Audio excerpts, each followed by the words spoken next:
शिक्षण क्षेत्रातील सर्वात मोठ्या घोटाळ्याचा पर्दाफाश, बोगस शिक्षक भरतीतून कोट्यवधी रुपयांची लूट. झी 24 तासचा खास इन्व्हेस्टिगेशन रिपोर्ट. झी 24 तासच्या इन्व्हेस्टिगेशन रिपोर्टचा दणका. बोगस शिक्षक भरती घोटाळ्यात कुणालाही पाठीशी घालणार नाही. एका आठवड्यात कारवाई करण्याचे शिक्षण मंत्री दीपक केसरकरांचे आदेश. उद्धव ठाकरेंकडून महाराष्ट्रातील माता भगिनींची माफी. अंबादास दानवेंकडून माता भगिनींचा अपमान झाला असेल तर पक्षप्रमुख म्हणून माफी मागतो उद्धव ठाकरेंचा माफीनामा. शिवराळ भाषा अंबादास दानवेंना भोवली. दानवेंचं 5 दिवसांसाठी निलंबन. चंद्रकांत पाटील यांनी विधान परिषदेत मांडला निलंबनाचा ठराव. विरोधकांची सभापतींविरोधात घोषणाबाजी.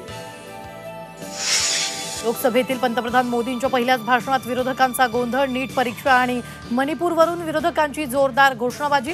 तर हिंदू देवदेवतांचा अपमान सहन करणार नाही मोदींचा राहुल गांधींना इशारा. विधान परिषदेची निवडणूक अटळ. 11 जागांसाठी 14 उमेदवार रिंगणात. महायुतीकडून 9 तर महाविकास आघाडीकडून 3 उमेदवारी. 2 अपक्ष उमेदवारांनी वाढवली रंगत.